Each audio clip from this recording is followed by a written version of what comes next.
kaçma! Ey kaçma! Karmağlaş aldağını! Tokta deyim! Tokta!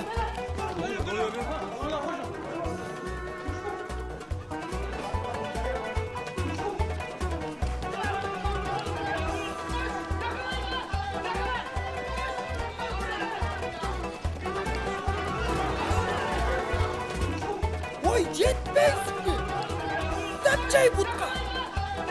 Sol jaka kaçtı! Sol o!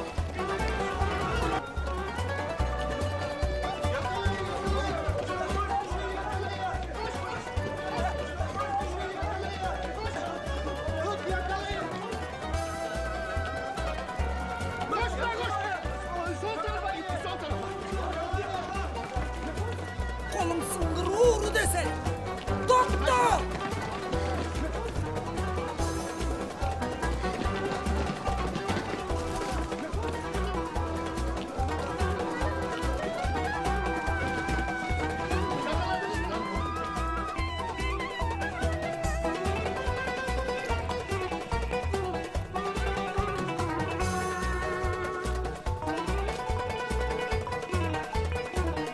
Emne, karmadыңар mı? Kim bu? Karga okşayt, kolga düşesin, karap dur.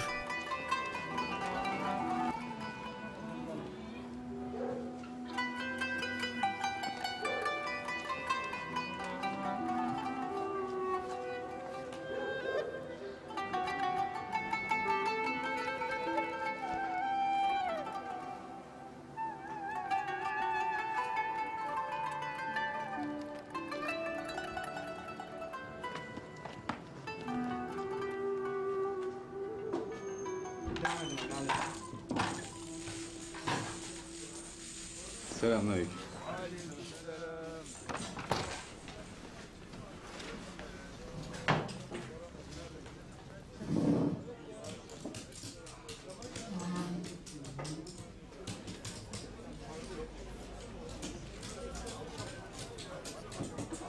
Hoş gelipsiz. Hoş geldik. Dağım ne kalaysız?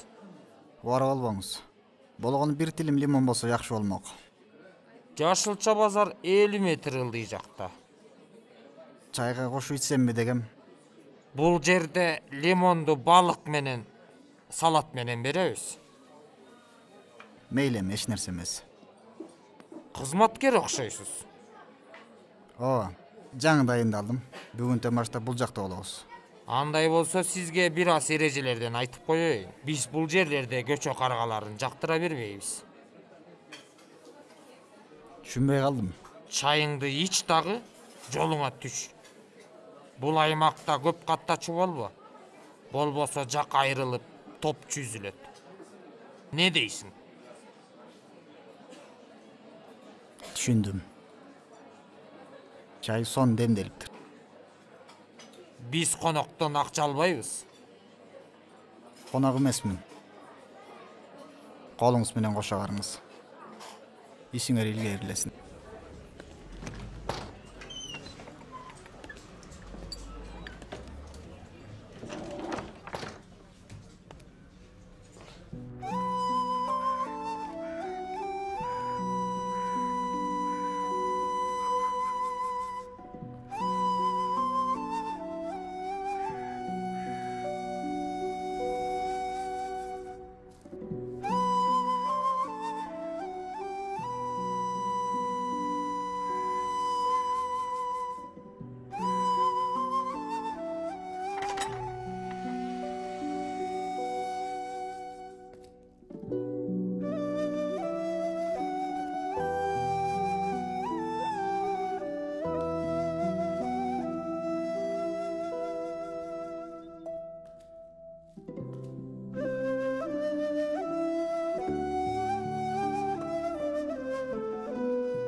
О, кандайсыз, Давыт мырзам. Жакшысызбы? Буюрса табитиңиз жакшыдыр. Акыбалыңыз, ырахатыңыз баары жайындабы? Керемет. Керемет. Жакшы. Нусрет мырзанын да абактан чыгаарына аз калдыбы? Ал да кубанч жатса керек, туурабы? Тынчтык берчи, чучук. Түтүн чегенби же сени чегенби? Кечиресиз Давут мырзам. Негизи мен бир башка маселе менен сизге келдим эле. Билесиз, бюджетимден бытыйган, тигүүсегимден, тишимден, тырмагымдан тапкан кыймылсыз мүлктөрдү толуктап жатам. Айлантпай ток этер жерин айтчы. Элен айым жашап жаткан үй менин эң көзгө басар үйүм, билесиз. Мырзам, эгер уруксат берсеңиз. Эй, уруксат берсем, кыз экөөнү көчөгө кууп чыктың бар, э? Я, Андай деле эмес. эсиңде болсун. Эгер эми бир ушул тууралуу сөз кылсаң, сөөктөрүңдү сындырып, иттерге салып берем, сен уктуңбу? Окуй мырзам, эмнеге мынча ачууланып кеттиңиз замат деле?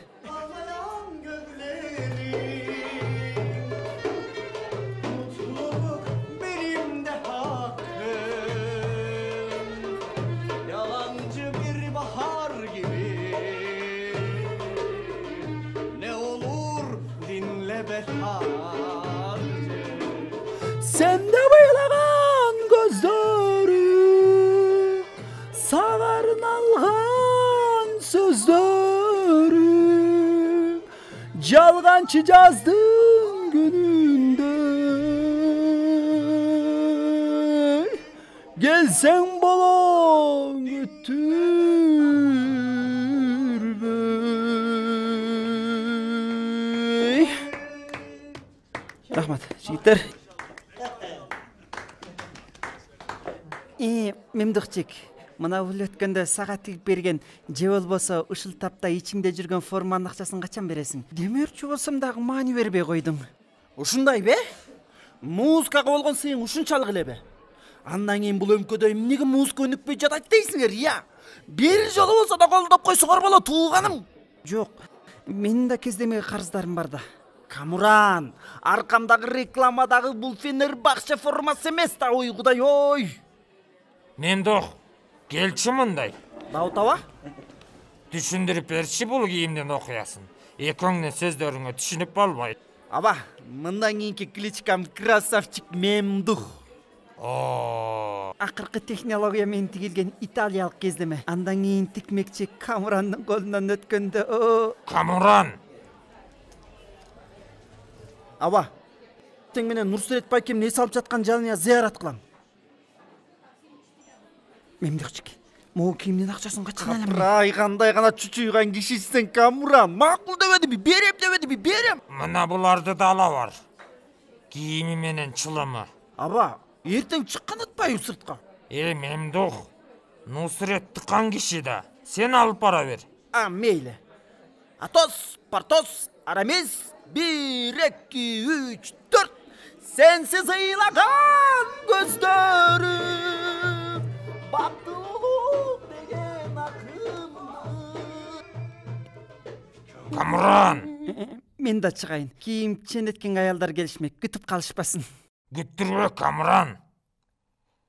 О, жараткан.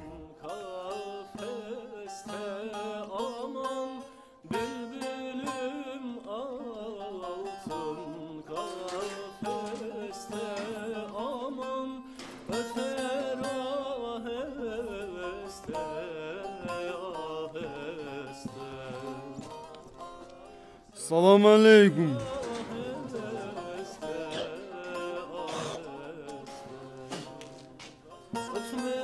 Adana şаарынан İdris.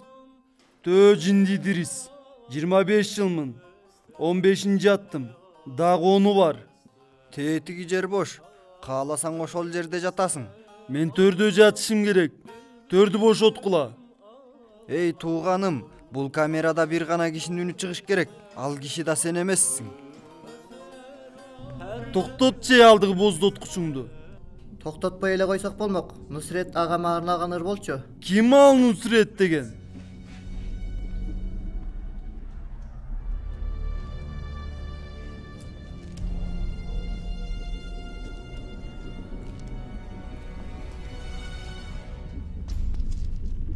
Demek sensin he?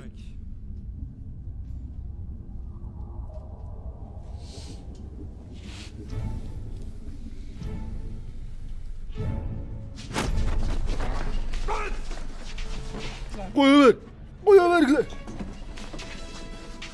Dur emес düşünüp aldın. Tanışıp çayını içsek degenmiz. Koya ver. Koya bergile. Otur.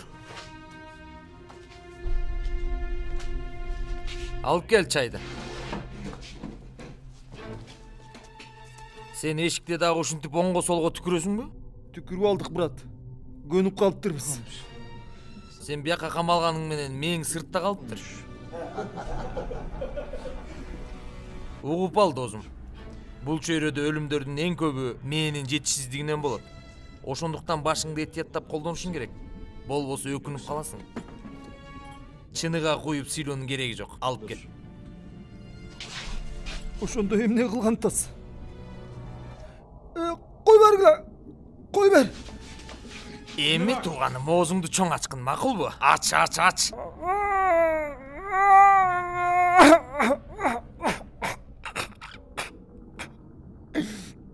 Сен ылгабай сүйлөйт экенсиң. Карап тур сен азыр. Koy bergile.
Bismillah. Эми бери жык бери.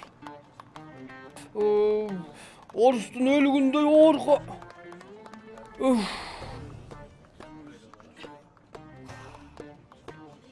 Ber bayken ber. Ne? Vay, ülüşüңdü al. Usul elebi bayke.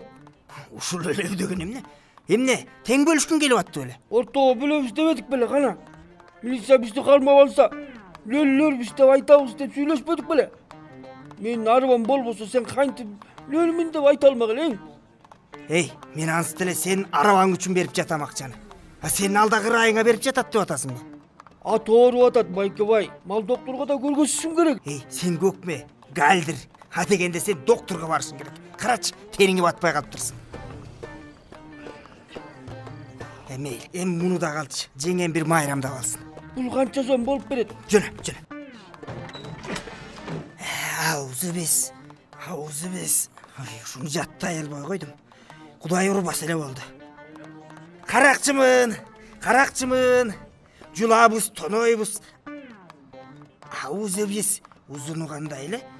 Такыр эле жаттай элбой койдум го ушуну.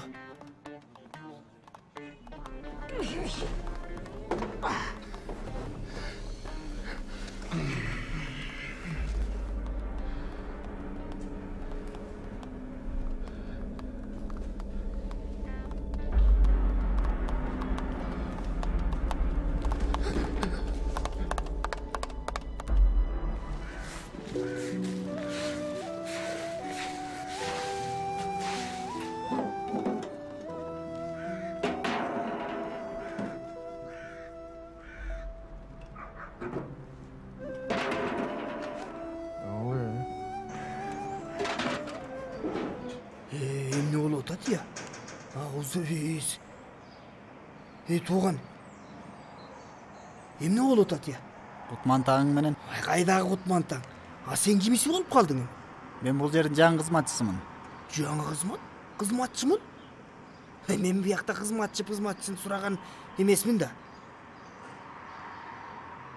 Эгер мен болсом жан кошунам менен жакшы мамиле түзгөнгө аракет кылмакмын. Кошунабы? Эмне? Түш көрүп атам-бы? Макул эми. Буларды кийин сүйлөшөлү. Бир аз жумуштарым бар эле, бүтүрө калайын. Мен ичкериде чемоданым бар эле. Таппай калдым. Кимдир бирөө алып кетиши мүмкүнбү? Албаганда карап турмак беле. Бул районду баары алышы мүмкүн. Чемоданында эмне бар эле? Тептерим. Үйтеп?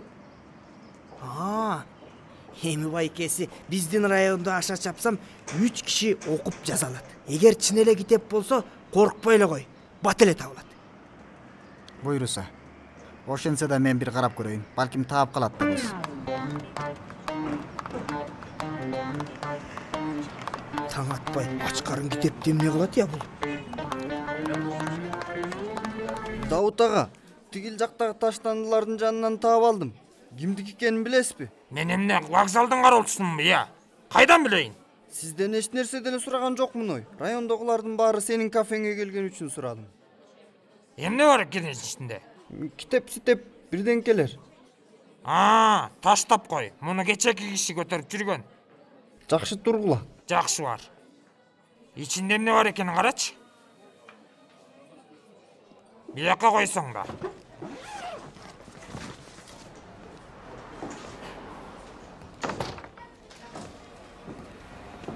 Кечиресиңер. Бул чемодан меники окшойт. Неме таштандын жанынан таап алышыптыр балдар. Рахмат. Кечиресиздер. Неме бир чай ичпейсизби биз менен? Тынчыңарды албайын. Сен өткөндөгү лимонго таарынып калсаң керек. Макул, лимон дагы табабыз, Eyvallah. Ошондо сен бул жердин молдосусуң да, Кызматчы кылып дайындашты бизди. Кандай сонун. Молдоке, өткөндө сага кат тийип койдук, күнөөгө батсак керек, Буттан тайдыра көрбө. Анын үстүнө жараткан менен мамилең дагы жакшы эмеспи? Астагфирулла. Кансияда райондун каргаларды жактырбаган тууралуу билип калдык. Карга? Биз сени чекис деп ойлогонбуз. Кээде бизди аңдыганы келип калышат. Ошон үчүн коркутуп жаткам. Азыр каякта туруп атасың? Азырынча мечиттемин. Мечиттеби? Жалгыз эмесмин. Дагы бир дос бар жанымда. Андай болбойт да, устат. Сени аякка жаткырып койсок, Кудай урбайбы бизди? Давыт мырзам, мечит оңдолуп бүткүчө ошол жерде калсам жакшы болгонтат. Анын үстүнө Батырдын акчасы да кыйнабайт. Ошол жакшыраак болот окшойт. Кудай атобо. Эмден деген адамсың сен. Катарыңды жазыптырсың. Күчүмөн күтүп турчу. Башкаларга көңүл койбой. Сүйчүмөнү сүйүп турчу. Бир нерсе деди? Салам айтты. Дагы? Калганын каттын ичине жазса керек Нусрет байкем. Өзүң окуп аларсың. 1, 2, 3, 4. Кимдин эмне маселеси болсо, ачык айтсын. Таяр мырза, сиз сунуштаган киши мынчалык маанилүү иштин жоопкерчилигин ала албайт. Дагы. Нусрет азыр ал бала бойдон кичинекей районду гана көзөмөлдөп жүрөт. Чынында биз дагы тоготпойбуз аны. Дагы барбы башка? Биз кылган иштер канчалык кылмыш болсо да ар бир иштин чеги, жол-жобосу бар. Нусрет бул таптакыр туура эмес ысым.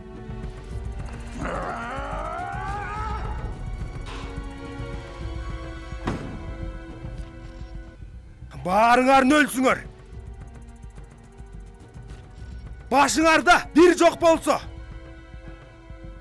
канчалык көп болбогула. Пайдасы жок. Мына ошол бир. Менмин.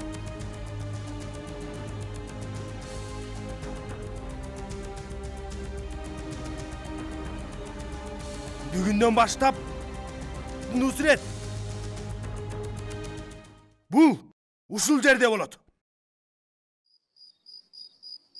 Халил ата. Түндө тынчыңды алып жатам, жаман көрбө. Бирок бул баңгизатка көнүп алдым. Халил ата, мени туура эмес ойлоп калышыңды каалабайм. Айла жок, бала бакыра даамын татып албасын деп өзүмдү курмандык кылып жатам. Жакшы эле кылып турмунбу я?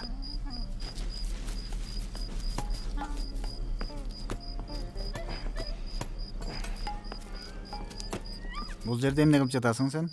Эч нерсе, сарсана болбу. Халил ата көрүндү мага. Мындай деп айтпадыбы? Уулум жонум ооруп атат. Баладай болуп белимди тебелеп берчи дейт. Ошо мен тебелеп берип жаткан кербесим. Ошо кантип болсун? Түш жылды. Чамаданыңды тапкан турбайсыңбы? Кудайга шүгүр, таап алдык. Биздин мончого жакканга өлмөк экен да. Ай, мейли эми. Кана айтчы молдоке, сен эми биякта канчага чейин турасың? Жаңы эле дайындалбадымбы? Башка жакка которулган. Дайымдообу? Кулакка теппечи. Кайдагы дайым? Бул жакка 15-20 жылдан бери молдо солдо келе элек. Сен мага дароо эле агентмин дебейсиңби? Кана, тартуунун эч качети жок. Маңдайында мыйзам сүйөр милициянын кенже досу турат. Агент болсо болгондурмун. Бирок бул жоруңдан эч нерсе түшүнбөй турам. Жашоо сюрприздерге толо. Макул анда. Мен ишке кирейин жатканга. Кудайга аманат. Тиги иште турган буюмдардын баары сага тиешелүү? Ооба, баары меники. Жеңеңден ажырагандан биякка келип, Аллага корголодум. Дайым эле намазды тургузуп жүрө беремби? Бир аз да болсо жатайын дедим. 25-30 жылдан бери мусулманмын. Не кылайын? Эмне чүркөөгө барышым керек эми? Колунда бар киши өңдөнөс. Ичкериден 3-4 телевизор тизилип турганын көрдүм. Мен чечкинсиз бир кишимин. Эмнени каяктан, качан көргөнүмдү такыр болжой алчу эмесмин. Ансыз деле жеңеңден ошон үчүн айрылып калбадымбы? Макул анда, жакшы жат. Түнүң бейпил болсун.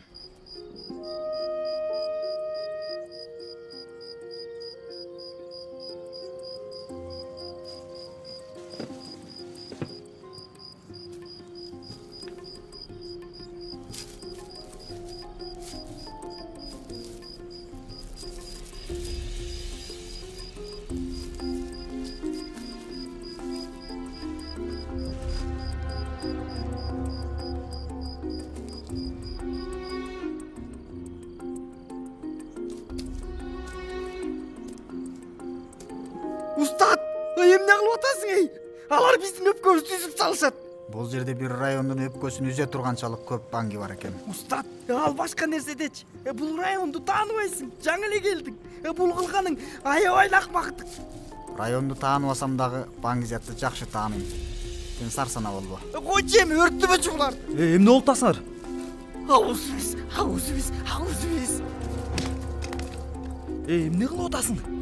Эмне кылсаң сен? Эмне ырдай албай койдуң эй? Сахнага чыгарда даярданып чыкпайсыңбы? Канча жолу айтыш керек силерге? Эмне дүлөйсүңөр укпаган силер? Атып салайын сени я. Жалбарак байке, антыгыр. Жалсууга жарымды калтырбайке. Атып салайын я. Жигиттер, мен ырдады кене, накшына кайрдап. Кой турсуңар эй. Муракта биринчи чыгатабы? Жүрсөңөр. Бирөөлөр келди ат, бас жүр качтык.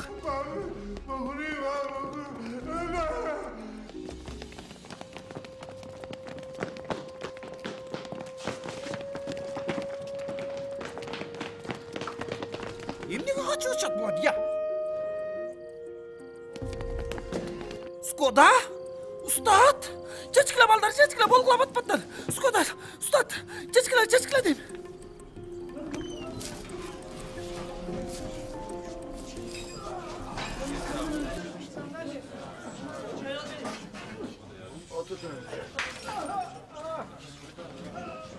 Эмне болду булдарга? Ким кылды? Акмактар качып кетишти аба. Кемеспер. Тазала беттерин батыраак. Акмактар! Эй!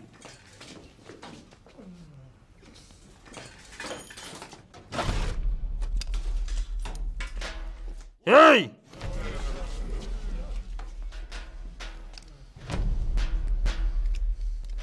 Кийин укпай калдык дебегиле. Бул киши райондун мечитинин имамы. Бул киши да Скода. Ушул секундтан баштап буларга чаң жугузганды кан кустуруп жетесин жет атасынын жети жерден таанытам. Ушундай адамдарга ай Өлтүм окшойт. Скода!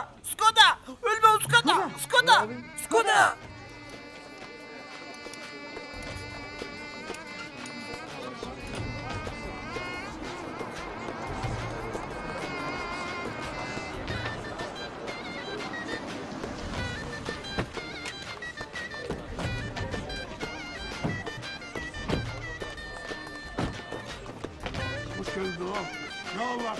Айтканың келсин. Салам алейкум.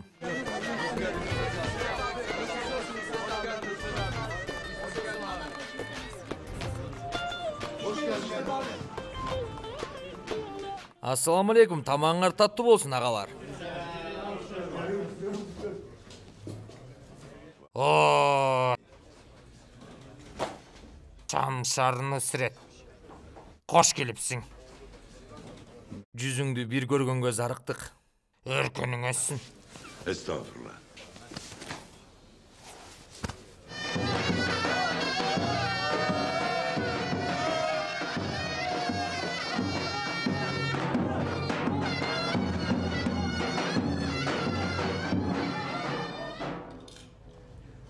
Кел Молдоке. Салам алейкум. Келе кой. Кош келипсиң. Hoş geldin. Төргө өт. Отургула. Buyurun. Устат, бул кара жаным, көкүрөк күчүгүм Нусретим. Бул жак болсо Молдоке. Таанышканыма кубанычтамын, Нусрет мырза. Мырзасы ашыкча. Нусрет деп эле айт. Тынччылык элеби? Жүзүң эмнеге көрүп калган? Эч нерсе эмес. Бир аз кырсыктадык. Жигиттер, Керим уулду күйүүсүн черткилечи. Сагынычты тараталы.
Мени сагындыңбы?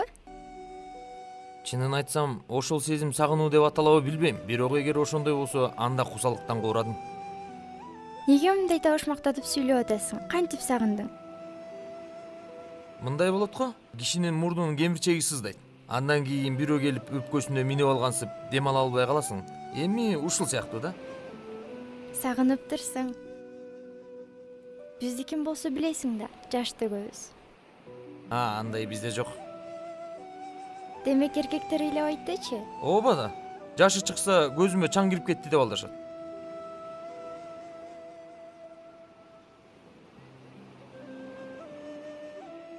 Мага кебесмен болуп берчи. Болчу эми.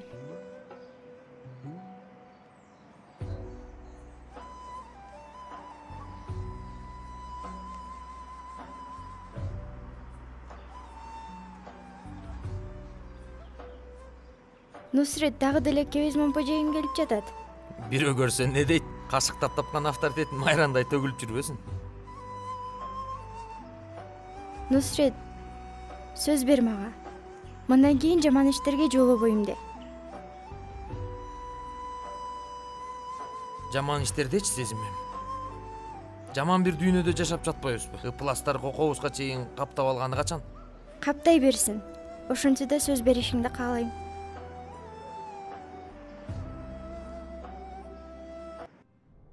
Чыгаары менен эң алгач мага келет го деп ойлогом.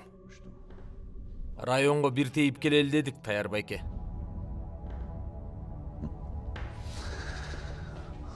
Сага эч нерсе убада кыла албаган ошол кишилерге убактыңды сырап кылуунун не кереги бар? Таяр ага, районубузда тайча болбосо да койчо баркыбыз бар, мага ишенишет.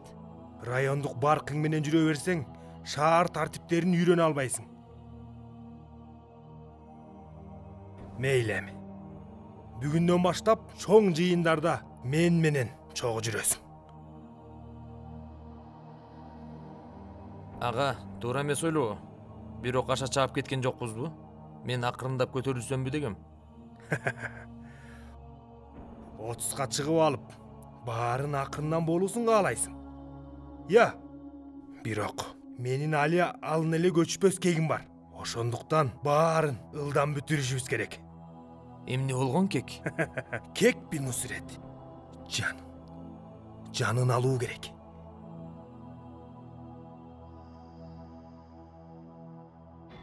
Каяктагы молдо? Молдонун наркотик менен эмне иши бар? Эмне мени шылдап атасыңарбы? Байке, биз да түшүнбөй калдык. Скода мечитти скалат кылып алган болчу. Ал дагы жанына келиптир. Мүрзөгө аткан болчусуз. Кантип таап алган билбейм. Иши кылса таап алыптыр. Молдо экенин каяктан билдиңер? А балким башка бирөөдүр. Сураштырдык байке. Чын эле молдо экен. Энең анда ал эмдигиче тирүү жүрөт? Даут ага тийбегиле деп буйрук берди. Крышевать этип алыптыр.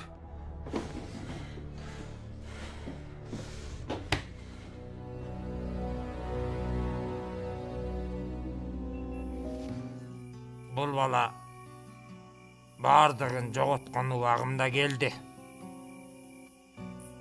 Бул бала сүйүмдүн түгөнгөн убагында келди. Ай. Кан досум мени сатып кеткен убакта келди Молдоке. Нусрет эмне дегенди билдирет, билесиңби? Жардамдашуу. Ооба. Жардамдашуу.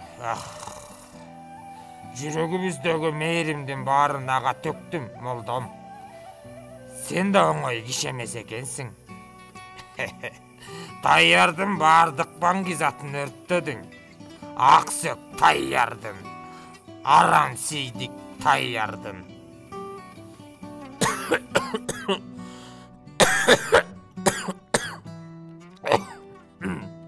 Пальтоңузду чечип коелу Давут ага. Азыр төшөктү ача салайын.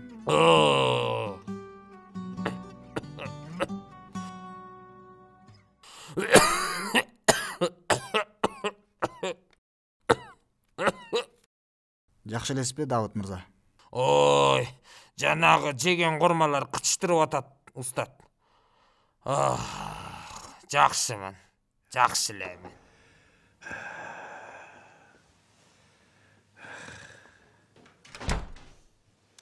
Нусрет келди. Нусрет!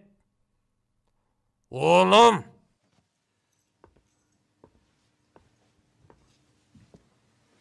Келчи. Көрүп ал. Бул Алланын кишиси. Эр жүрөк. Кең пейил киши. Ага, Молдокен мечитке чейин жеткирип келейин.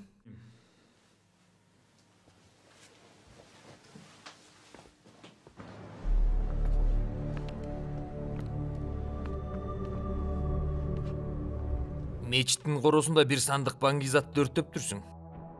Ошондой болуп калды. Таянганың күчтүү го, Мунун да ээси бар. Ээси жеткен жинди болушу мүмкүн деп корккон жоксуңбу? Мен акылсыз бирөө катары таанышыңызды каалабайм, Нусрет мырза. Бирок андай учурларда көп ойлоно бербейм. Буга чейин ойлонбогон чыгарсың. Бирок ушул түндөн баштап акырындап ойлонуп башта. Аллах баарына күбө. Ооба, көрүп турат. Көрүп турганы сага пайдасын тийгизип калаттыр буюрса.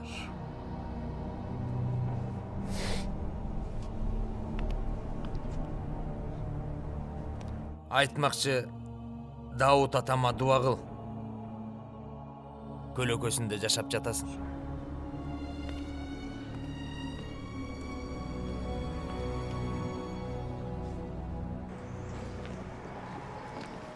Шилгери. Кудайдан болсун. Канча турат? 20 сом. Бир да алайын. Аш болсун. Сен бери кел. Колумду сындырайынбы, я? Ай, байке кулагым чайбаңызчы, ооруп кетти. Ай. Кармай албай калат дедимби, я? Жетет Мухтарам мырза. Болбодубу эми? Бул таякка татыктуу бала. Таяк жебесе дагы келе берет да. Мен сүйлөшүп коем. Болду. Экинчи көрбөйүн.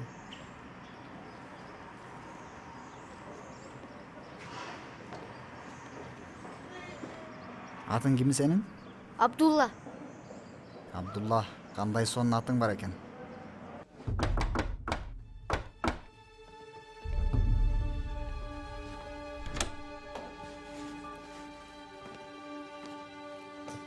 Туман Шамус бул жердеби? Ким сурап атат? Шамшар Нусрет. Шамшар Нусрет.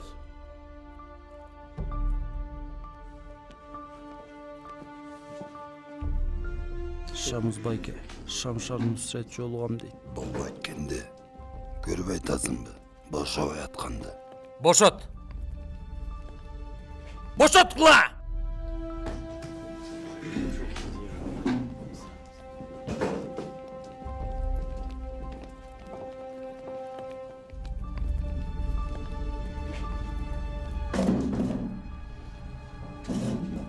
Кыска айтам, бат түшүн.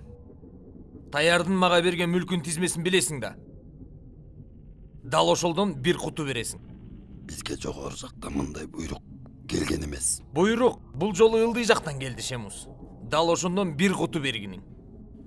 Нусрет, бул иштер кантип аткарылып жатканын билбеген кишидей сүйлөп жатасың.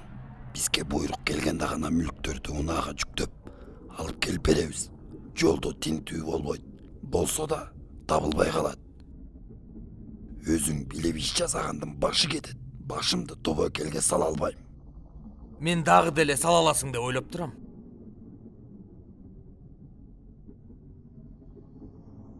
Ал Тургай 2 күндүн ичинде келип калат деп ушунчалык ишенип турам дейсиң?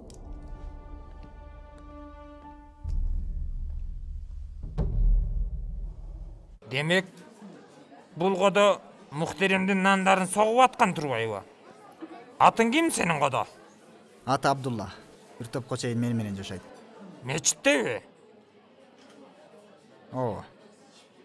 Дауыт мырза, сиз каяктыксыз? Каяктан көчүп келгенсиздер? Измирден көчүп келгенбиз. Эшреф башалыкпыз. Анда бияка эмнеге келгенсиз? Жашоомдо жаңы барак ачуу үчүн. Бирок карасам, бирөөлөр бул баракты булгап жатат. Бул жерден бир нерсе үйрөндүм, устат. Дос менен душман бирдей көбөйүп жатат.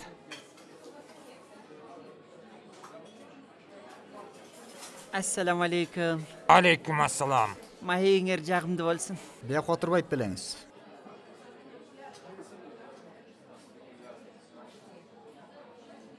Бул райондун эли жума намазды каяктан окушат? Жума намаздыбы? Биздин район жума намаз окуйт десек дагы болчудай. Эгер сөзсүз окулуш керек болсо, тиги ылдый жакта бир мечит бар, ошол жактан окушат. Жума окуй тургандар ал жакка барышпайт десек дагы туура болчудай. Анда жума намазды бул жерде биздин мечитте окусакчы. Кандайча? Кантип ишке ашат? Сиз келесизби? Арстаным, мен мечитке эң акыркы барган кезимде кыска шортик кийчүмүн. Дагы окуңуз келсе, сизге кыска шортик таба коебуз бир жактардан.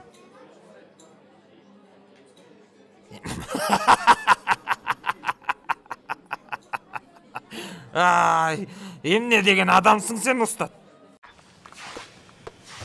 Бул жакка агысчы берирек. Якынчы бутумду сугурасың. Ey, алып келчи бери. Алып кел. Кел мага. Момту кармайсың. Дүкөндө ачык калды. Азанда айтылды, дагы да бир киши жок. Ушунчалык иштегенден кийин досум, керек болсо көчөдөн да токтойбуз. Брадар, каяка баратасың? Эмнесин? Балким чогуу басарбыз деп ойлогом. Жоксуң. Жоголчу таспаймат. Энең токточу. О, аксакал, машаллах, Кимди көрүп атам? Жүрүңүз бул жака. Ого, кой кимиш өлтүрөм. Эч ким өлгөн жок, аксакал. Болгону жума намазы окугантабыз. Кудайга аманат, кийин деле окуганга жетишебиз. Чыңгыз, каяка жетедиңиз? Кечиресиз, жаңылып калдым. Сиз намаз окуйсуз да. Саганчы, брат? Ассаламу алейкум, Даут ага. Алейкум ассалам, Нусрет мырза. Оğlum, тияктан жаңы чыктың. Сени көргөнгө бейишке 2 кишилик билет берип атышат. Жоро жолдош деген толтура. Ар бирине бирден тийгиче картайып кетчү дейсиң. Биздин мемдух көрүнбөйт го. Тынччылыкпы? Каяка кеткен? Устатка жардам бергениге чишкен. Бүгүн биздин мечитте жума окушмак. О, бизден алыстап Аллага жакындаганы кечкен го, э? Оğlum, бир нерсе дейин дегем сага. Теге ылдый түшүп баратканда жол жээкте кичинекей дүкөн бар го. Эстедим. Бурчта турганчы, ошол жерди акырын оңдоп түзөп алсак, анан сага дүкөн ачып берсек, ишиңди жолуңа коюп алган соң барып кыздын колун сурасак кантет? Ага, кое тур азыр. Али алган демибиз өпкөгө кирелик. Эмнени күткөн тасың? Оğlum, 30га чыктың. Майда жашың калган жок. Өзүңдүн чарбаңды курушуң керек. Дүкөн салуу менен эле чарба курулуп калбайт да ага. А дегенде бутка турабыз. Андан кийин адам сыяктуу жашайбыз. Угуп ал, балакай. Бул чөйрөдө намыстуу жашайм деп мени көп кишини душман кылып алдым. Тууганымды, бир боорумду душман кылдым. Биз баркыбыз үчүн жашайбыз. Ушул жаштан баштап арамга көз артып, мага сөз тийгизчү болсоң, сени өз колдорум менен атамын. Балам экениңе карабай атып салам. Түшүндүңбү?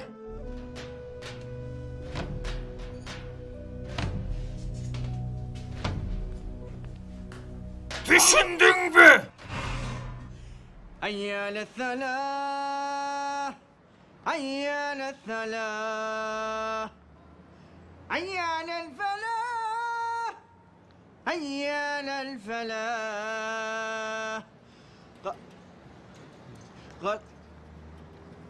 Устатым, могул жери кандай эле?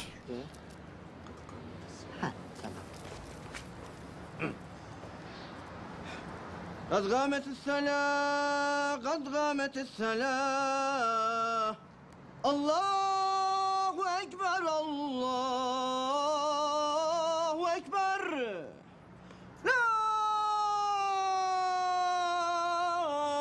إله إلا الله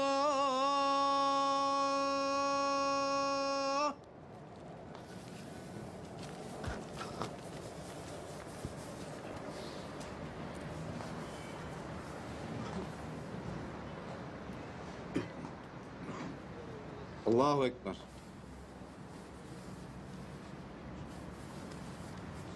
الحمد لله رب العالمين الرحمن الرحيم مالك يوم الدين إياك نعبد وإياك نستعين اهدنا الصراط المستقيم صراط الذين أنعمت عليهم غير المغضوب عليهم ولا الضالين آمين قل هو الله أحد الله الصمد لم يلد ولم يولد ولم يكن له كفوا أحد الله أكبر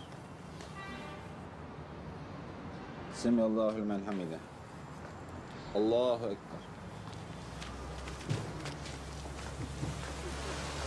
الله أكبر الله أكبر الله أكبر Elhamdülillahi Rabbil alemin, Errahmanirrahim, Malike yevmiddin, İyyâke na'budu ve iyyâke nesta'in, ihdina sıratel mustakim, sıratellezîne en'amte aleyhim, gayril mağdûbi aleyhim veleddâllîn, amin.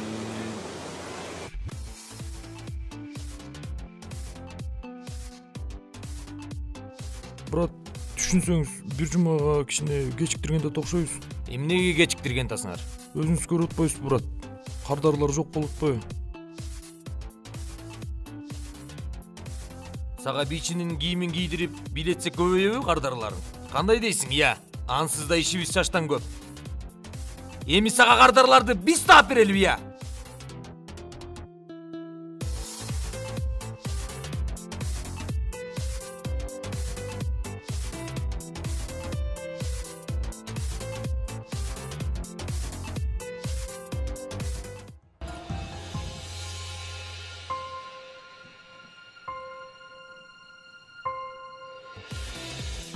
Адамдардагы эң жаман көргөн сапатым эмне экенин билесиңби?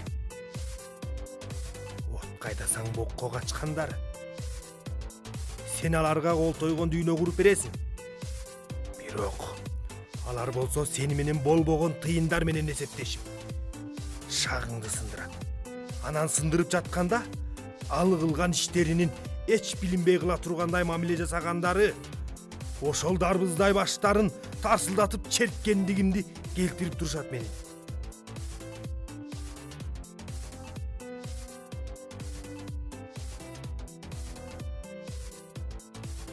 Бүгүндөн баштап бул жерлер дагы сенин көзөмөлүңдө болот. Жумалык отчет алып турам.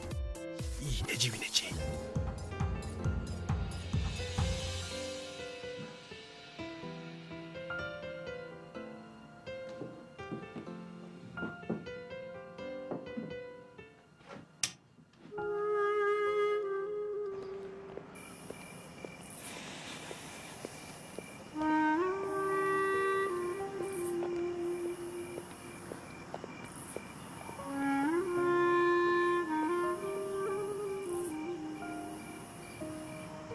Качан келген тасыңар, Нусрет?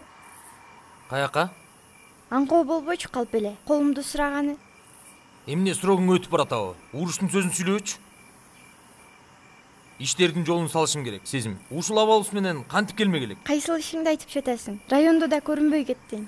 Мен экөөбүз жөнүндө ойлонуп жатам, сарсана болбой эле кой. Ансыз деле сен жалаң өзүңдүн кызыкчылыгыңды ойлойсуң. Сезим, түн бир окумда сен менен ызылдашкым келбейт. Ансыз деле маанайым чөгүп турат.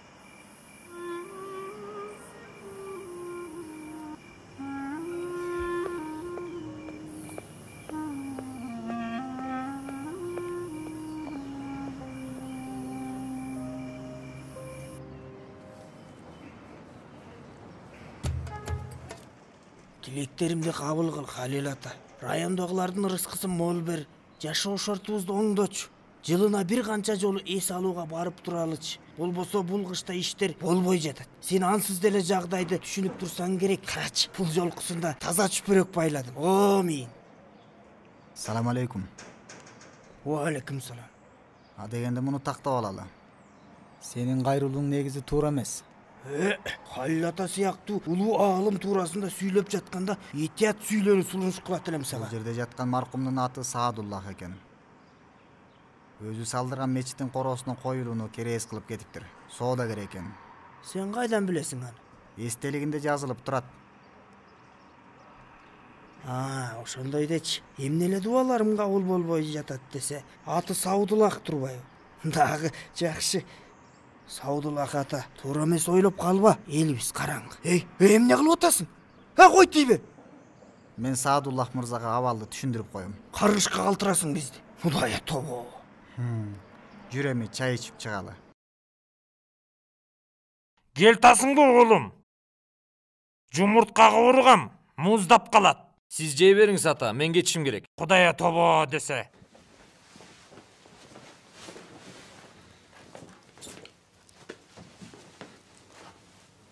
Эмне кычырап? Таң атпай бирөө үйлөнүп атабы? Кийимимди айтып атасызбы? Сөзсүз эле тойдо кийиш керекпи? Менин да өзүмө ылайык чөйрөм бар да. Менин билишимче силердин чөйрөңөрдө костюм деген жок эле го. Айтмакчы, формамды жаңылап коюш керек эле. Авторитет кийимиң менен бааланат да.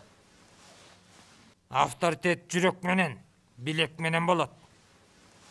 Эгер кийимде авторитет болсо, аюуга мырза деп кайрылмакпыз.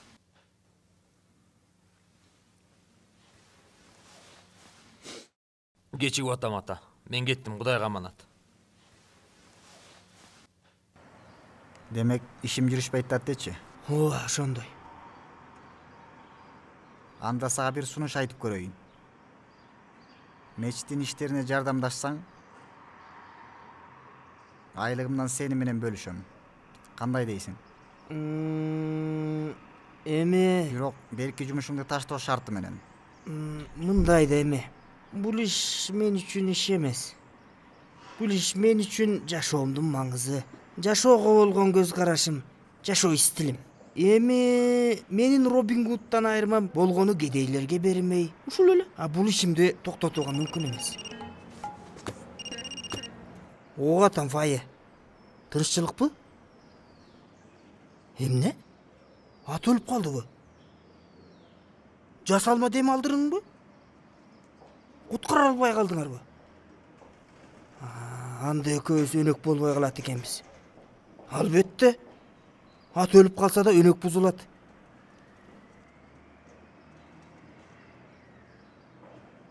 Эмне деп аттык эле? Ошондо соцфонд дегенде кандай болуп калат сенин жумушуңда? Кымбаттуу достор, мурунку жыйындарда айтылгандай эле бул жылы башкарууга өзгөртүүлөрдү киргиздик. Негизи өтө деле чоң алмашуулар болгон жок. Алмашкандар ансыз деле өздөрүн билишет. Бүгүн өзгөчө билишиңер керек.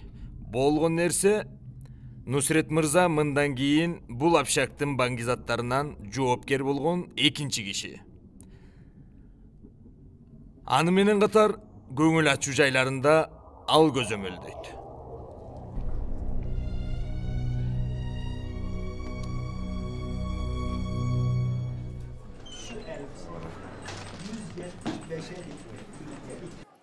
Hoş geldik. Assalamu alaikum. Uvarıp alбай эле коюңуздар. Allah razı olsun.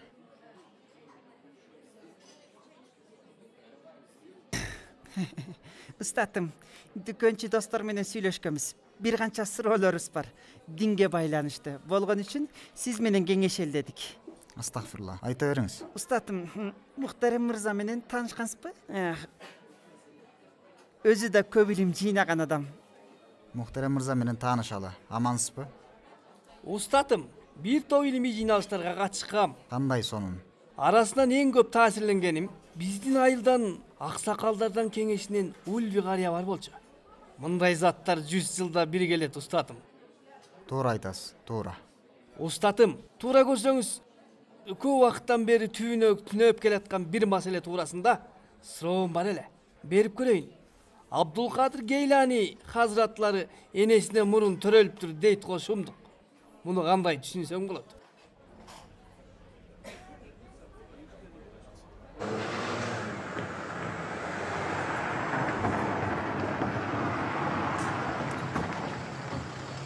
Устатым, менин дагы бир суроом бар. Угу атам. Өткөндө мечитте кайненемдин жаназасында бери жагында дагы бир жаназа турган экен. Ошондо бир суроо мээме тык дей түштү. Бул алдыңа кетейин Азраил периште мынчалык көп ишке кантип жетишип жатат? Азраил алейхиссалам бул бир периште, Камуран мырза. Периштелер өзгөчө касиеттерге ээ. Албетте, алар дагы учалышат. Болгону ал гана эмес, атомдордон молекулаларга чейин тартылуу түртүлүү күчүнөн тартып, электрондордун атомдук айлануусуна чейин жөнгө салып турушат. Айтор бардык нерсени алар кыймылга салып турат.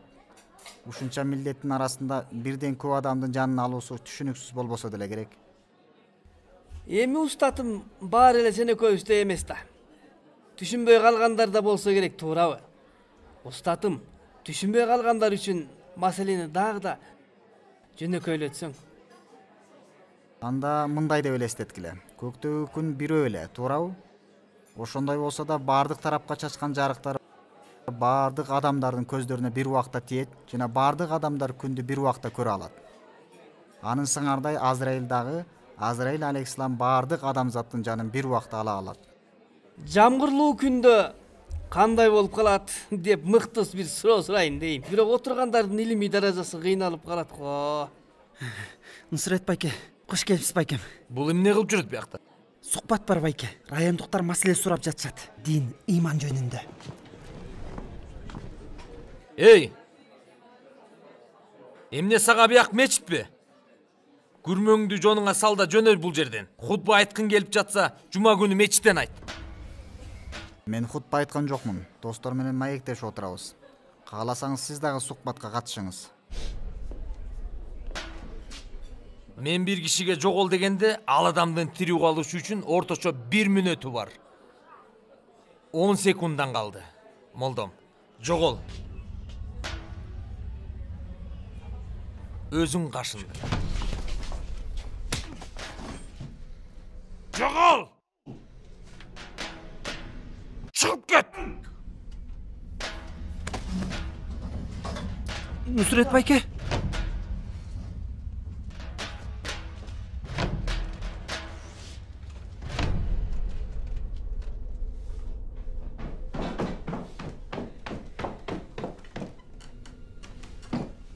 Каяка?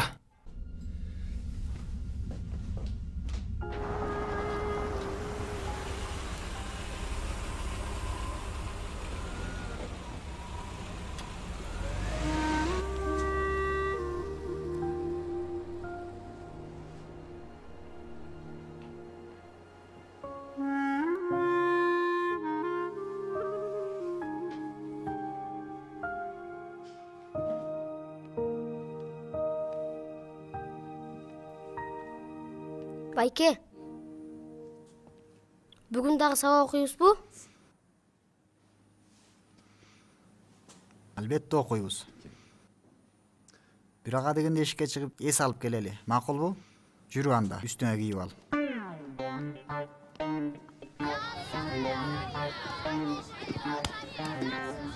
Балдар, оюнчу керекпи? Абдуллах да силер менен ойносо болобу? Бобой, 2 киши тең болмок. 2 киши керекпи? Ооба. Анда Абдуллах бул тарапка, мен бул тарапка ойносокчу. Баштайлы анда. Бизде кимдер бар? А бул тараптагылар, э? Мага, басчыга. Мага.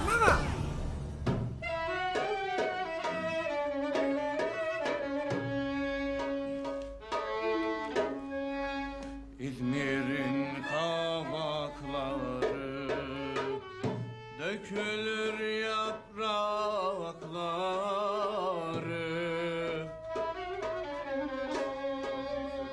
İzmir'in kavakları dökülür yaprakları.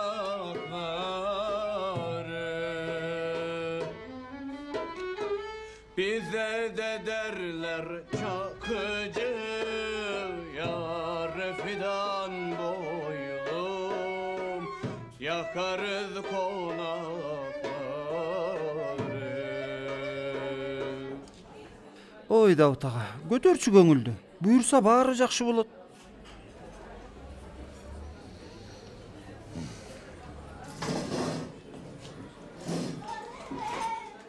Балдар, баарыңар ошол жерге отуруп тургула.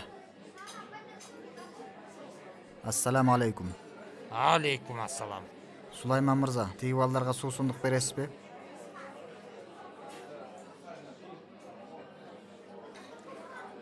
Давут мырза, кечээ кечинде болгон окуяга чындап Болор иш болду устат.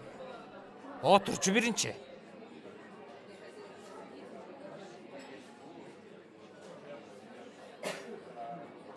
Аллах баарына күбө. Нусрет деле жаман кишиге окшобойт. Тиги мадырабаштар эмне кылып жүрөт? Футбол ойногонбуз. Утуп алдык. Балдардын чуулдаганы кандай сонун, чымчыктай чырылдашып. Машаллах. Айылдын балдарын көзөмөлдөш керек. Чөйрө жакшы эмес. Бир аз сабак берсек, пайдалуу болсо керек деп ойлоп атам. Кандай дейсиз? Ой, менден кайсы жыргаткан мугалим чыкмак эле ушул жаштан кийин. Эгер мага сунуштап жаткан болсоң. Мектепте окуп жүргөндө сабактарым жаман эмес болчу. Бир нерселерди үйрөтө алсам керек деп ойлоп атам. Жок дегенде калтырган сабактарын толуктайбыз. Ошентүү менен сырттагы жаман иштерден оолак кармаган болобуз. Мечиттин дагы абалы жакшы эмес. Бир нерселерди кылат элек. Мен окчу устатым. Сен айткан ишти мен ушул жайымда кылсак болбойбу? Çocuklar. Бүгүн балдар сүйлөмдүн түрлөрүн үйрөнөбүз. Кана ким сүйлөм түзөт?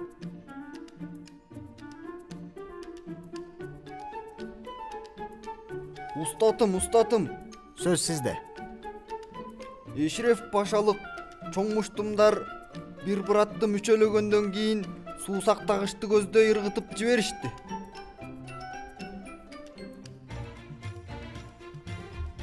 Бул эмне деп койду? Мен дагы түшүнбөй калдым.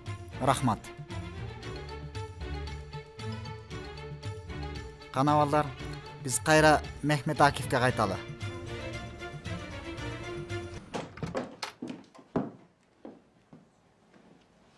Ой, сен эмне макияж жасап атасыңбы бетиңе?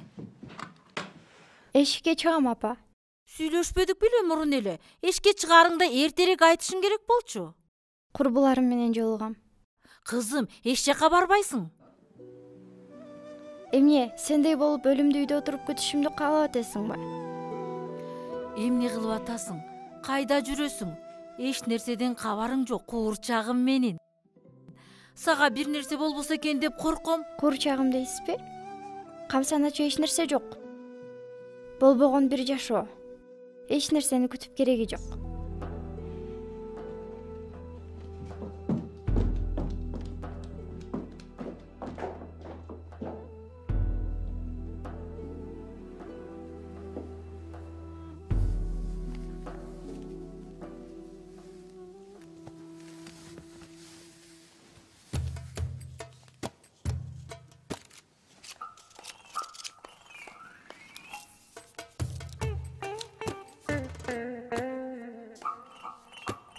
Ким эле бул аппак сакалдуу Олия?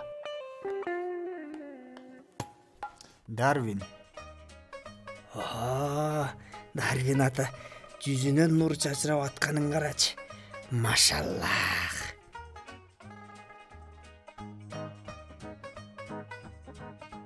Устатым, бул оңдоп түзөө иштер кантип ишке ашат эми? Калкыбыз кайрымдуу эмеспи? Райондогулар колго алышат. Албайт. Устатым албайт. Колго алышса, ийбак эле алышпайт беле. Кана. Менимче бир аз сабырдуу болуш керек. Ар нерсенин өз убагы бар. Уясынан эрте чыгып алган көпөлөк көпкө жашай албайт. Устатым, мен ойлонуп атат дебейсиңби? Бул жерде көптөгөн буюмдар турбайбы? Ушуларды сатып, андан түшкөн акча менен оңдоо иштерин жүргүзүп алсакчы я? Бул айткандарың чынын айтсам мага жаккан жок. Буюмдар деп калдың. Андан көрө ээлерине таратып берип салсаң болмок. Кайдаган айтпачы молдом. Эмнени кылай, сил жерден уурдаганымды каяктан эстемегиле. Бир-бирден таратмай, кыдырмай, чачым агарып кетет го.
Жашылча базарынын маңдайындагы 2 кабат үй.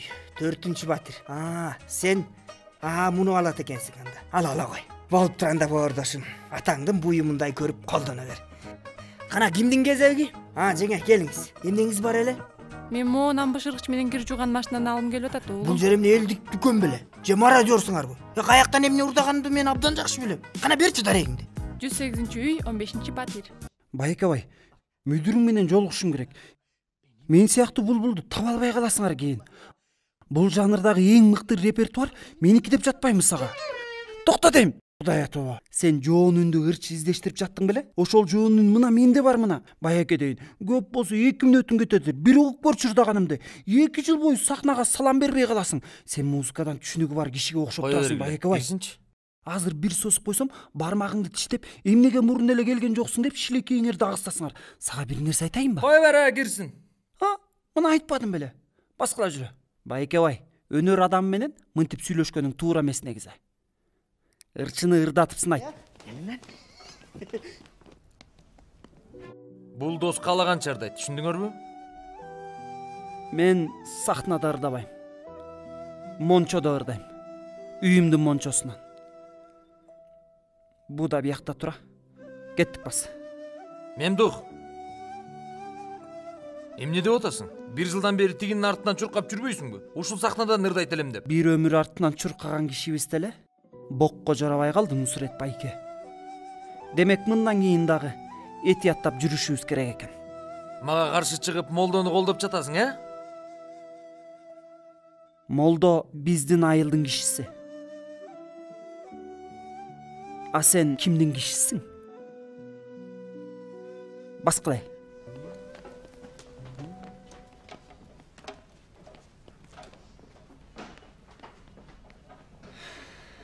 Жеңилдетип алдык устатым. Аз эле калды. Рас болбоду. Мечиттин килемдери эле болсо калган шашпай бүтө берет эле. Килемби?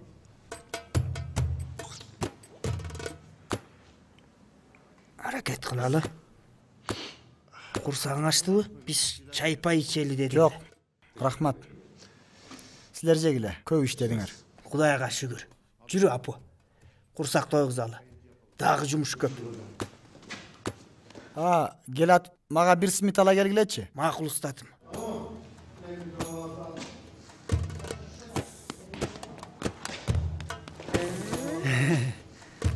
Ассаламу алейкум устатым. Алейкум салам Мемдух мырза. Кош келипсиз. Кош келдик.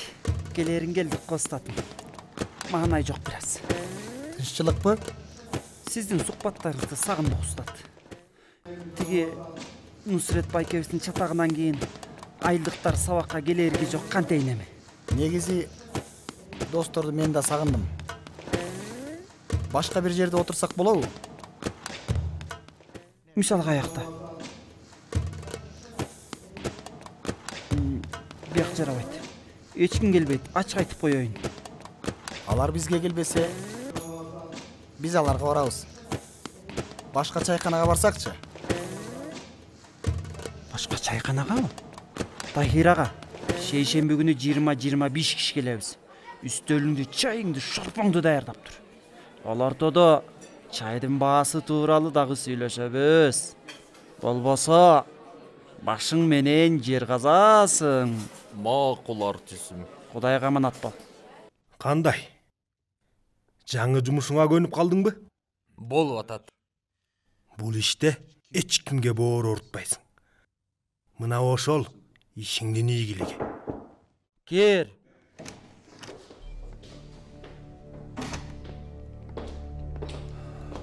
Даяр брат, кечирим сурайм. Бирок бир маселе чыгып жатат. Тиги кафедегилер көптү. Мындан кийин тиги чотур төлөбөй тургандыгын айтышты.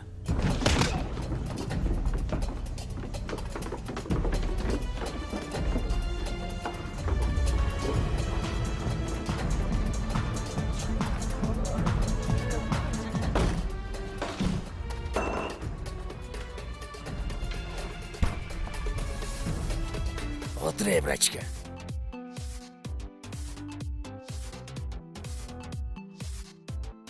Бор закондор эмнеге кулак кесет билесиңби? Анткени кулак калканында нерв болбойт. Кесип атканда каты оорубайт. Ошондуктан өзүнүн айткандарын кулагы укпай жаткан болсо, ал кулакты кесип салуу маанисин туюнтат. Чачтарыңды кайсы тарапка тарайсың, кана айтчы. Түшүнгөн жокмун, брат.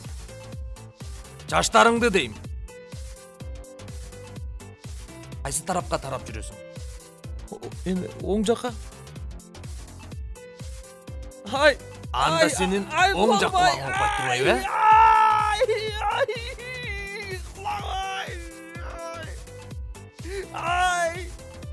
Сенде музыкалык кулак бар турбайбы? Муну көтөрүп барчы консерваторияга.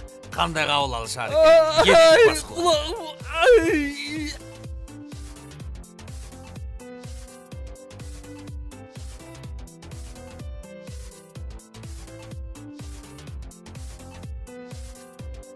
Сезим?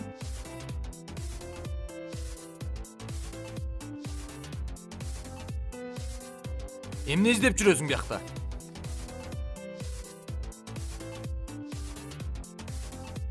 Салчы, брат. Сага эмне болду? Барбайм. Бастайм сага.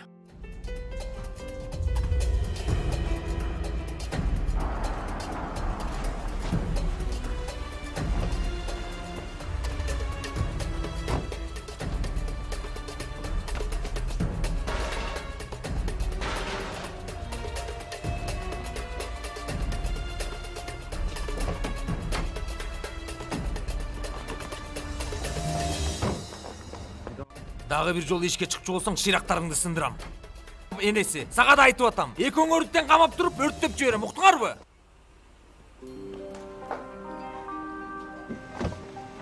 Dünyaya dargınım gittin gidelim. Kalbim yara şimdi seni kanıyor. Deli bir volkanın küsmesi gibi. Dilim sustu ama içim yanıyor.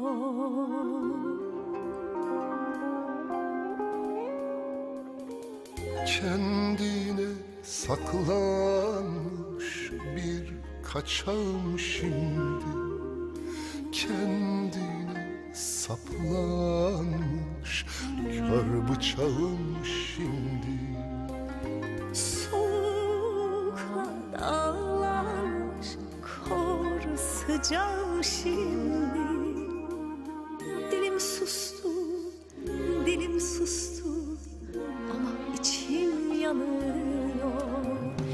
Kendine saklanmış bir kaçağım şimdi. Kendine saplanmış kör bıçağım şimdi. Soğuğa dağlanmış kor sıcağım şimdi. Dilim sustu, dilim sustu ama içim yanıyor.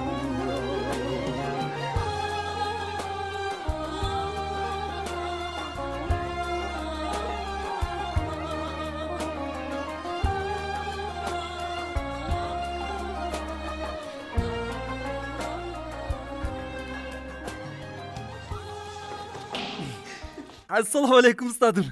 Алейкум салам Мемдух мырза. Кечинде Тахир байкен чайханасында жолукмай болдук. Орун элип койдум бизге. Башка досторго кабар бердиңизби? Эми кабарлайбыз ustadım.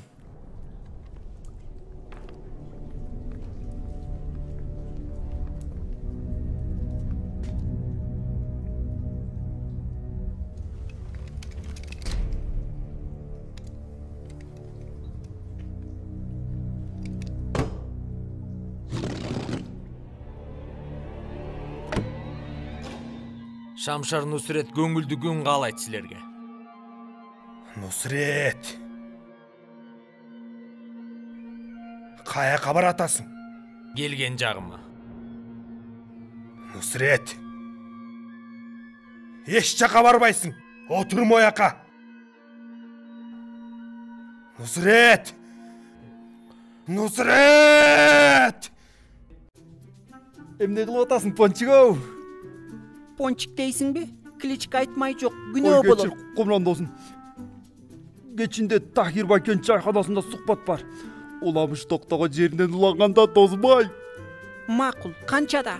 Так 8-де. Жегемдин төбүр чагы сонун болуптур. Көрүшкөнчө. Кечикпе.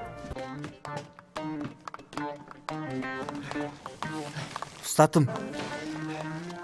Килем кандай экен?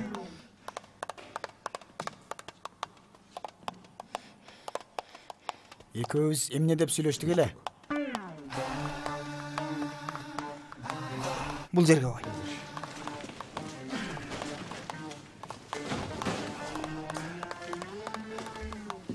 Ассаламу алейкум, устатым. Алейкум салам. Устатым, ылдыйраак жакта менин килем саткан дүкөнүм бар. Бул дос жагдайды түшүндүргөндөн кийин бир аз да болсо салым кошуп калалы дедик. Аллах разы болсун.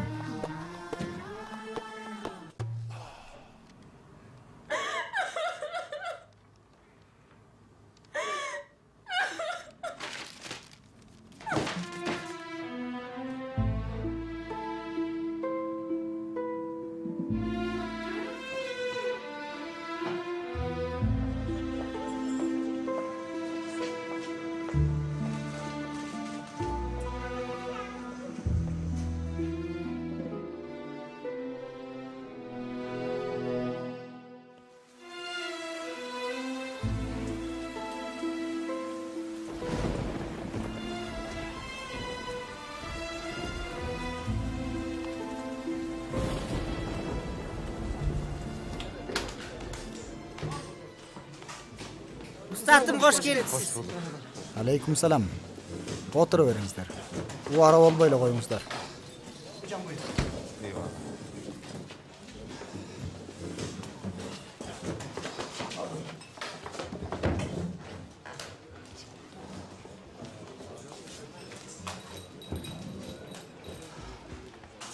Урматтуу жолдоштор, ушул жерге чейин убактыңыздарды бөлүп келип бергениңиздер үчүн ыраазычылыгымды билдирем. Силердин бул бирешендигиңер мага бул нерсени үйрөттү. Үйрөнүү, үйрөтүү, бөлүшүү жана ынтымакташуу эч кандай жеке имаратка муктаж эмес. Кээде мечиттен, кээде мектептен, айрым учурда чайханадан дагы маектешсек болот. Нелерди эле сүйлөп атат бул? Көпүрөнү сууга жараша куруш керек, достор. Мен көңүлдөрдөн көңүлдөргө курулган көпүрөлөр туурасында айтып жатам. Душмандыгыбыз бир гана ичибиздеги душмандык сезимибизге багытталышы керек. Эй, эмне сен угабызбы эми? Ойун ойноп жатабыз буякта. Жөн угуп турчу, дөп барасыз. Эй, эмне деп атасың? Азыр сен угуп тургудай кылып кулагыңды төйнөп салмасам ба? Ай!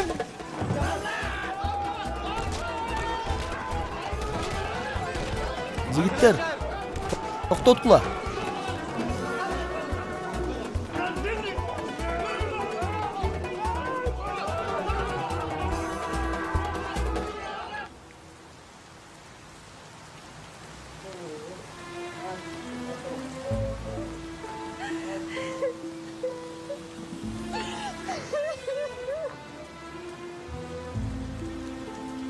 Айым? Аллах балейсин берсин сага.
Мылтыктын оозунда Шамшардын изинде жашаган мен 8 жолу канга боелуп 2 жолу өлүп тирилгем. Каргалар жүзгө чыкса, көпөлөктөр 2 гана күн жашашат. Эгер сенин калыстыгың ушул болсо, жашабай мен анда бул жашоону.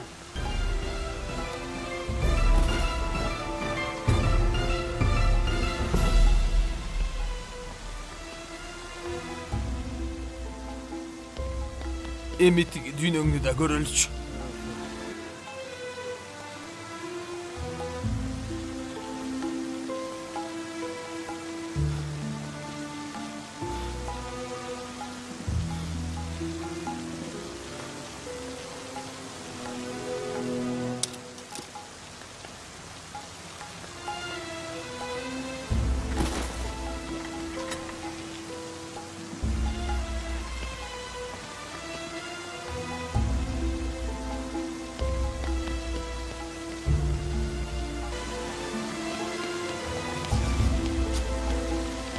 Мako, эмне кылып салгансың?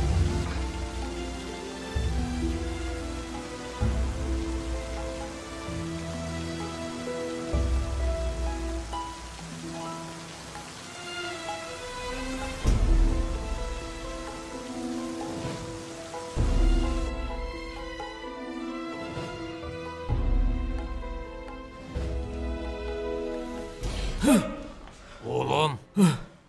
Сезим каякта? Ал дагы бул жерде. Сарсана болбо. Жата тур.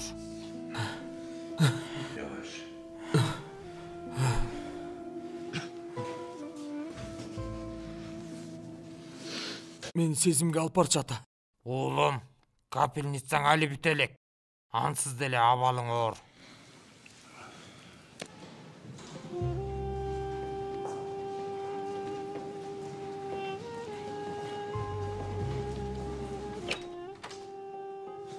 Эмне керек силерге? Балдар 5 мүнөт сүйлөшүп алсын. Кызымдын эч ким менен сүйлөшчү сөзү жок. Менин сен менен сүйлөшчү сөздөрүм бар.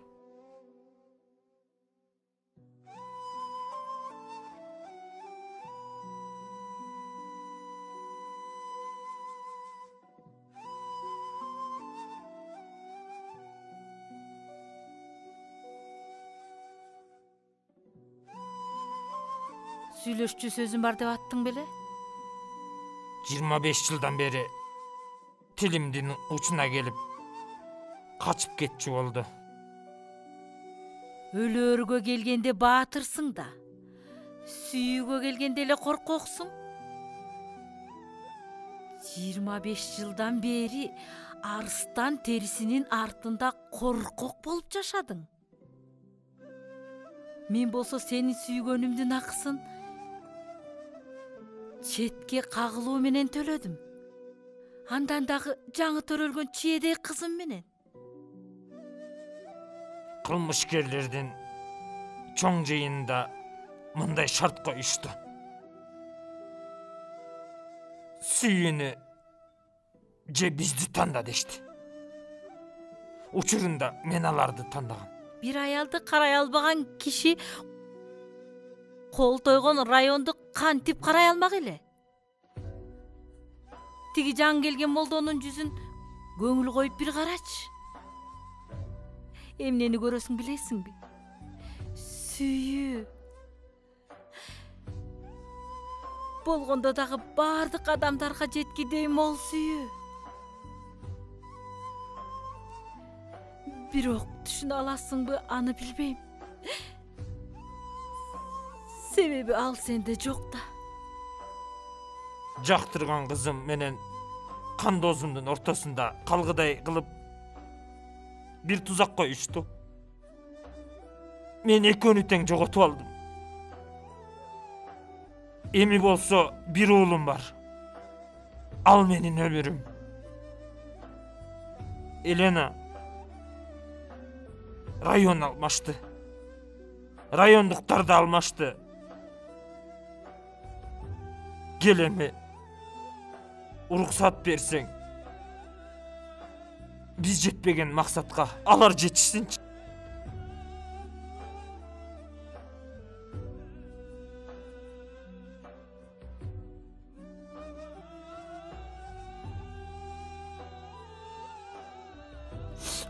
Bir peri var. Abdan sulu. Tegereginde köpölöktөр urutuşat. Bir günü tıtınıp çırkap жүрüp kan basımı düşüp esini jogotut. Bu kelesi o anın janına oturup alıp emne kıların bilbey başımaң. Жақшылықтарға бай болса да қадырын білбей келеді. Ал кешеми кадырыңа жете алабы? Үйренсе керек. Анында мақсаттар бар болса керек. Сурап үйренөр эшек эмес го. Ыйлап атасыңбы сен? Жок. Жаңы эле жомок айтып жатканда көзүмө чаң кирип кетти. Бөлбөй эле коеюн деп көзүмдү ушалаган жокмун. Анда жакшы экен. Дагы бир аз ага турсун.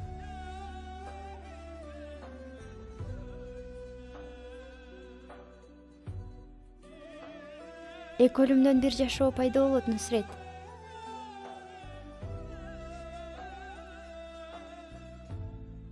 Өзгөрүү өтө кыйын. Sen özgür alasыңбы?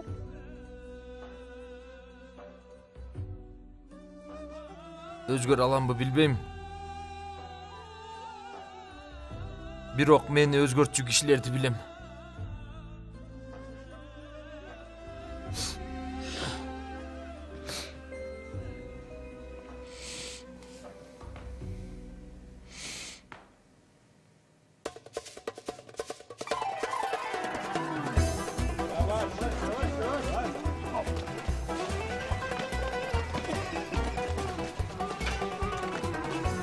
Болчай, о жақтан бач. Кана эл журт чогулгула. Районубуздун эң алгачкы розасы. Чог отургузалы. Кана, бисмилла. Акырын-чей.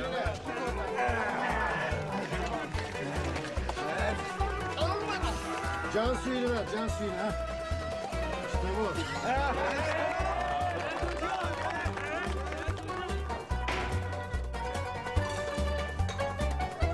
Берчи лампочканы. Бол эми. Кана мырзалар, чай ичип алгыла.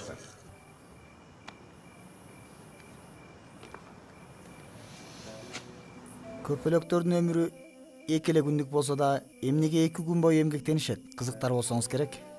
Ал эски окуям болду экен. Көпөлөктөр 2 күн бою ичпей жебей тукумун улоо үчүн жашашат.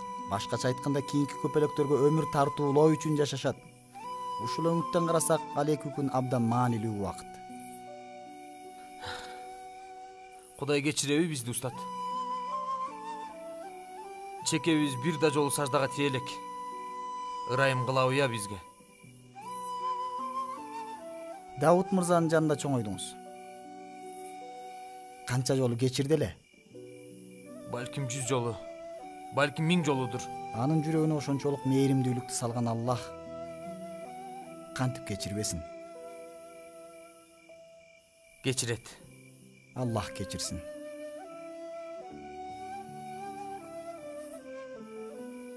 Мейли анда, Аллага аманат бол, устат. Аллага аманат бол.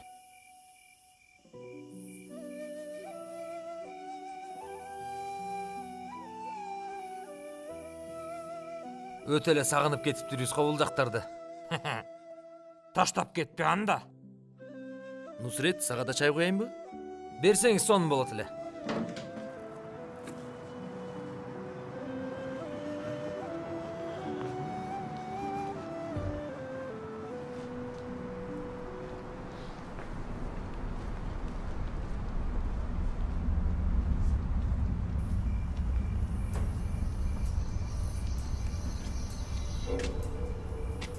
Чынын айтсам, ушунчалык кыска убакыттын ичинде адамдардын көңүлүн кантип бийлеп алдың? Ушуну билгенге абдан ынтызармын. Сенин ушул жерде өлтүрүп сала алам. Мүлкүмдү өрттөп салганың үчүн андан да маанилүүсүң. Өч алуу мүмкүнчүлүгүмө бут тосконуң үчүн. Бирок менин жүрөгүм таза деп калышат го. Анысы кандай, менин жүрөгүм таза. Бир молдонун жанын алгысы келбей жатат.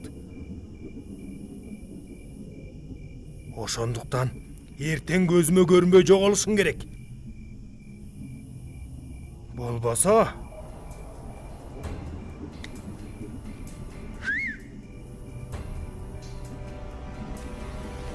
Тула. Болбосо кичинекей тууганыңар көпкө жашай албайт. Кандай гана аянычтуу. Түшүндүң го деп ойлоп жатам сени.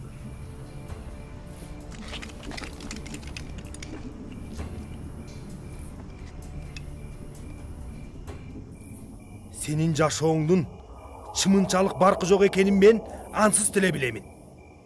Эртең бул жерден чыгып кет. Анан да унутуп калбай, Давутка айтып кой. Бүгүн түнү аны эски конушта күтөм. Давутка чейин алып барып мени убара кылба, Бул эмне дегениң? Сен айтып кой, ал өзү түшүнөт.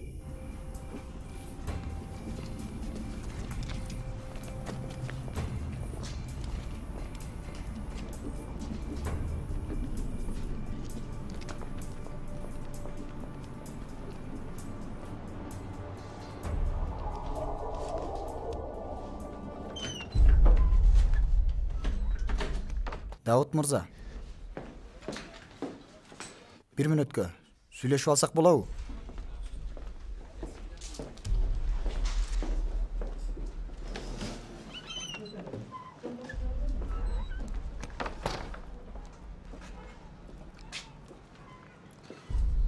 Тайяр Абдуллахты урдап кетти. Кандайча? Мен райондон чыгып кетишимди талап кылды. Анан сизди эски конушта күтөт экен. Эски конушта? Качан? Ушул түнү.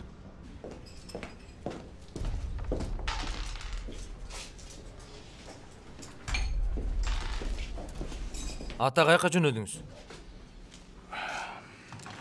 Бир жолдошу сыркоолоп калган экен, устат менен ошол жакка барабыз.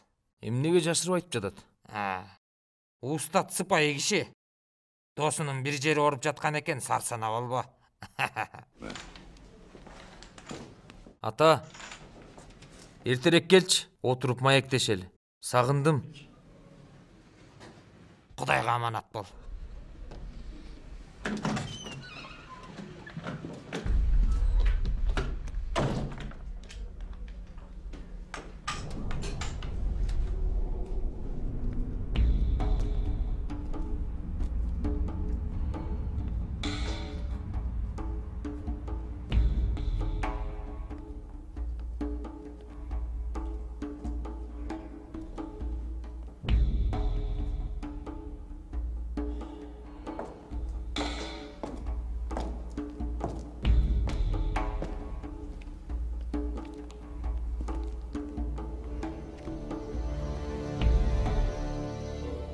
Кандай гана арамза кишисиң сен, Тайяр. Эми минтип уулдарымды уурдодосуң. Жашоомдо ушунчалык көп нерсе уурдадым дейсиң.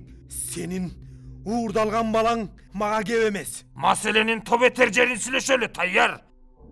Молду эч жака кетпейт. Баланы да кое бер. Сенин эсебиң мен менен. Демек, бардыгын жоготсоң дагы кайрадан кармашууга карум бар дечи. Бардыгын жоготкан кезимде маңдайымда кан досум бар болчу. Азыр болсо арамза жыландарды тааныбайм. Елена, сени сүйүп туруп алды. Намыс башталган жерде сүйүп бүтөт, Тайяр. Сен аны никелеп алдың. Кыз дагы төрөп берди. Сен аларды ара жолго таштадың. Ушулбу жигиттигиң? Көздөрүндө Башка бирөөнүн сүйүүсү жанган бирөө менен кантип жашайсың, Давут? Сен адал жолду тандасаң, а мен күчтү тандадым. Токтоп, мырылдаганыңды.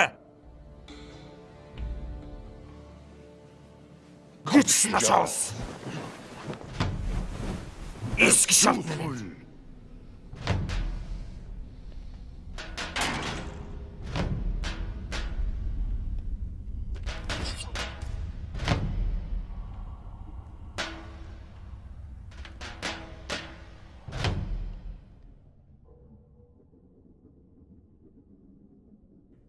Баарына түшүнүп турсам да, ушул молдо тууралуу эч нерсеге түшүнбөй койдум. Сен өзүңнүн чөйрөңдө эч кимге орун берчү эмес элең. Ал молдо чөлдө багбанчылык кылган киши. Сен гүлдү билбей туруп, багбанды кайдан таанымак элең? Тайяр.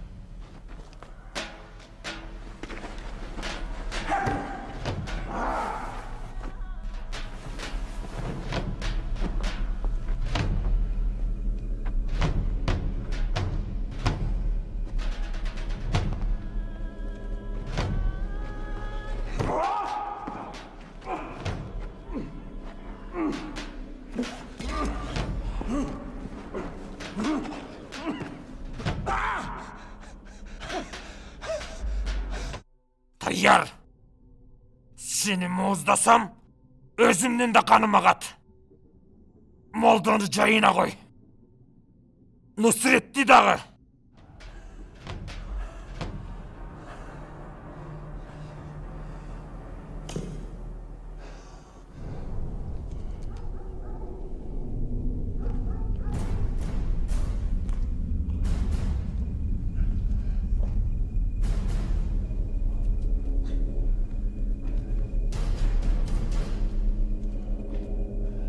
Эмнеге тартиптен алыс жүрдүм билесиңби? Себеби ал менин жалаң гана жоготууга учуратты.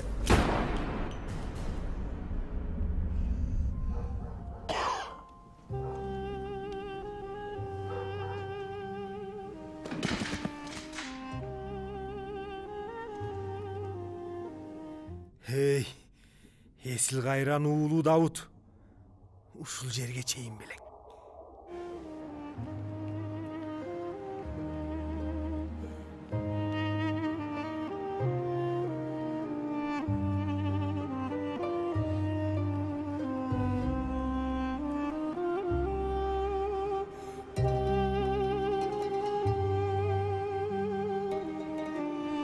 Allahu Ekber.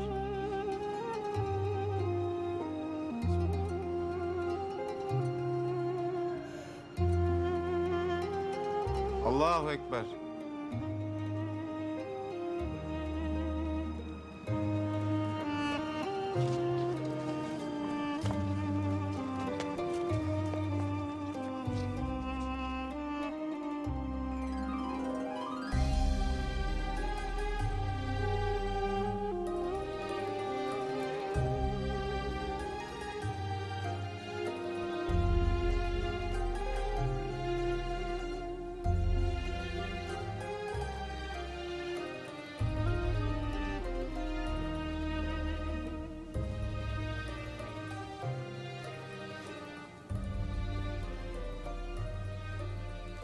Hakkınızda adal kılыңыз, Nusret Mırza.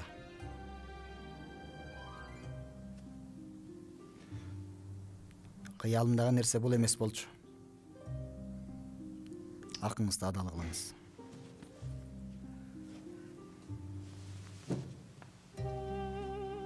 Эч жака кетпейсиң, Молдоке. Давут ага жаркын келечек үчүн, сенин бул жакта калышың үчүн кетти. Сен да кетсең, гүл ачканы жаткан бүчүрлөрдү ким сугарат? кетпе.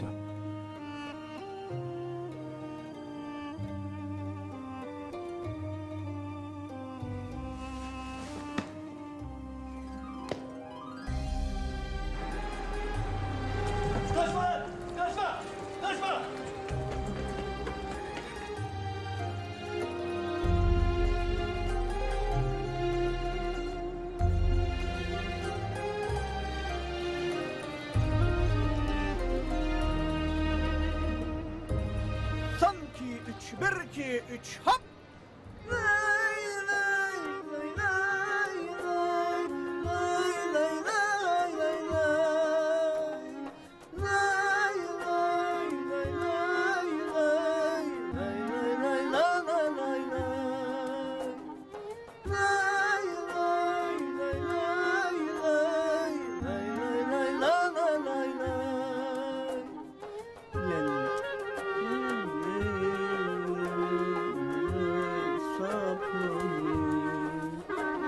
Сүйлөсөң жылып көңүл, ах чиркин. Ушул обонго ыр жазалсам гана. Үн коштогондор.